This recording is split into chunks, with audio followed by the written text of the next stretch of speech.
নমস্কার বন্ধুরা, আজকে 16 ডিসেম্বর পাকিস্তানের আত্মসমর্পণ দিবস, ভারত এবং বাংলাদেশের বিজয় দিবস।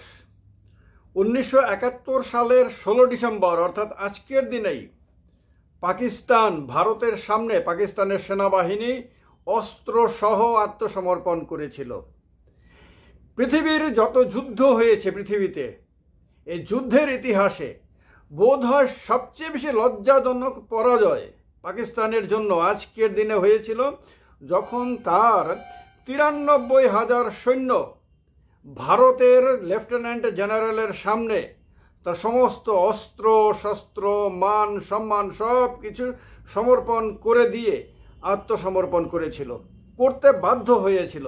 কারণ যুদ্ধের ময়দানে ভারত যে কত ভয়ঙ্কর হতে পারে, ভারতীয় সেনা যে কিরকম মহাকাল হয়ে শত্রুর ওপর ঝরে পড়তে পারে, আছড়ে পড়তে পারে, তার সর্বোচ্চ প্রমাণ মাত্র 13 দিনের যুদ্ধে ভারত রেখেছিল। 3রা ডিসেম্বর 1971 থেকে 16 ডিসেম্বর 1971, এই মাত্র 13 দিনের যুদ্ধে পাকিস্তানকে সম্পূর্ণ নাস্তানাবুদ করে দিয়েছিল ভারতীয় সেনারা। সঙ্গে বাংলাদেশের মুক্তিযোদ্ধারা ছিল এবং এই যুদ্ধের পরিণতিতে স্বাধীন একটা নতুন রাষ্ট্র প্রতিষ্ঠিত হয়েছিল, সেই রাষ্ট্রের নাম আজকের বাংলাদেশ।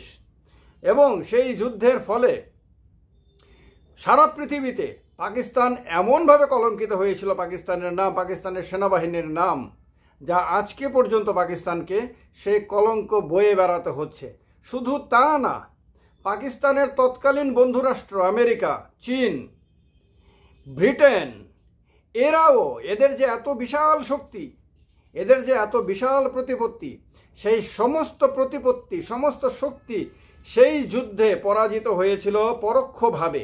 কারণ তারা সেই যুদ্ধে পাকিস্তানের অন্যায়ের পক্ষে দাঁড়িয়েছিল আর বাংলাদেশের মুক্তিযুদ্ধের বিপক্ষে দাঁড়িয়েছিল, ভারতের বিপক্ষে দাঁড়িয়েছিল বলা যায়। কিন্তু ভারতীয় সেনাবাহিনীর পরাক্রম এই সমস্ত রক্তচক্ষুকে উপেক্ষা করে সারা পৃথিবীতে ভারত যে কত বড় শক্তিশালী রাষ্ট্র, ভারতের সেনাবাহিনী যে কত বিশাল ক্ষমতা সম্পন্ন সেনাবাহিনী, তার প্রমাণ রেখেছিল। আর এই প্রমাণের বিজয়ের দিন, প্রমাণ প্রতিষ্ঠার দিন এই 16 ডিসেম্বর অর্থাৎ আজকের দিন। বন্ধুরা, 52 বছর আগে এই পরাক্রমের তারা সাক্ষ্য রেখেছিল। তার জন্য এই ভিডিওর প্রথমেই আমি ভারতের তৎকালীন লেফটেন্যান্ট জেনারেল ইস্টার্ন কমান্ডের জগজিৎ সিং অরোরা এবং তার সমস্ত সহকর্মী সেনাদেরকে, যোদ্ধাদেরকে, ভারত মায়ের বীর সেনাদেরকে স্যালুট জানাই। আর তাদের সামনে যে পাকিস্তানের 93,000 সেনা আত্মসমর্পণ করেছিল, তার প্রধান ছিল লেফটেন্যান্ট জেনারেল A.A.K. নিয়াজি। তারা সেদিন প্রাণ ভিক্ষা চেয়েছিল বলা যায় ভারতের সেনাবাহিনীর সামনে।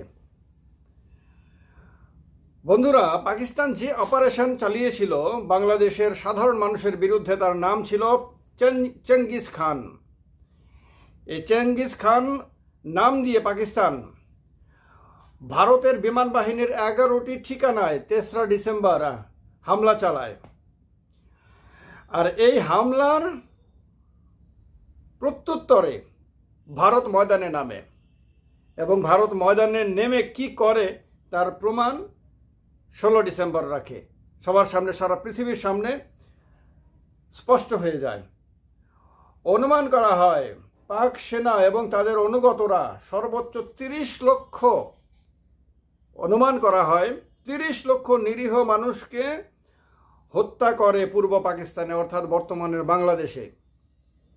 প্রায় 1 কোটি মানুষকে তৎকালীন পূর্ব পাকিস্তান থেকে তাদের বাড়ি ঘর ছেড়ে জীবন প্রাণ বাঁচাতে, মান সম্মান বাঁচাতে ভারতে আশ্রয় নিতে বাধ্য করে।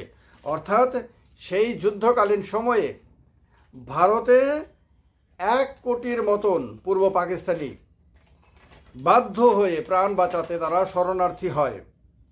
সর্বোচ্চ প্রায় 4 লক্ষর মতন মহিলার সম্ভ্রম সম্মান নষ্ট করে পাকিস্তানি সেনাবাহিনী।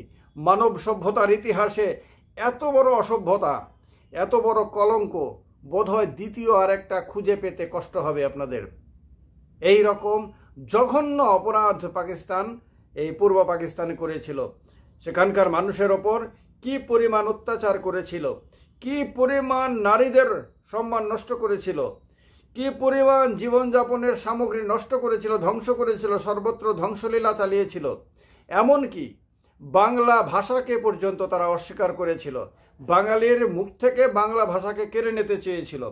সেই ভয়ঙ্করতম অপরাধের প্রতিবাদে বাংলাদেশের সাধারণ মানুষ মুক্তিযুদ্ধে নামে বঙ্গবন্ধু শেখ মুজিবুর রহমানের নেতৃত্বে, এবং ভারতের সহযোগিতা চায় তারা। ভারত সহযোগিতায় নেমে যে চেহারা দেখায়, যে রূপ দেখায়, সারা পৃথিবী অবাক বিস্ময়ে সেই রূপ দেখতে থাকে এবং কিছু বুঝে ওঠার আগেই পাকিস্তানকে আত্মসমর্পণে বাধ্য করে। পূর্ব পাকিস্তানের পাশাপাশি পশ্চিম পাকিস্তানেও সমান তালে যুদ্ধ চলে। অর্থাৎ এদিকে যেমন পূর্ব পাকিস্তানে ভারত পাকিস্তানের যুদ্ধ হয়, ঠিক তেমনি ওই দিকে পশ্চিম পাকিস্তানেও ভারত এবং পাকিস্তানের মধ্যে ভয়ঙ্কর যুদ্ধ হয়। এমনকি আরব সাগরের বুকে পর্যন্ত, জলসীমার ভেতরে পর্যন্ত যুদ্ধ হয়।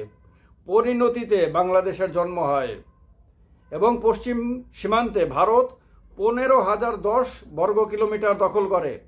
যদিও সিমলা চুক্তির সময়ে ভারত মানবতার খাতিরে একরকম দয়া করে, একরকম পাকিস্তানের প্রতি করুণা করে এই জায়গা আবার তাদেরকে ফিরিয়ে দেয়। এই যুদ্ধে সোভিয়েত রাশিয়ার সমর্থন ছিল ভারত এবং বাংলাদেশের মুক্তিযোদ্ধাদের প্রতি। অন্যদিকে আমেরিকা, চীন, ব্রিটেন, ইরান, শ্রীলঙ্কা, সৌদি আরব পাকিস্তানের পক্ষে তাদের সমর্থন ছিল। ভারতে 8.5 লক্ষ সেনা এবং সহযোগী যুদ্ধে অংশ নেয়, সঙ্গে 1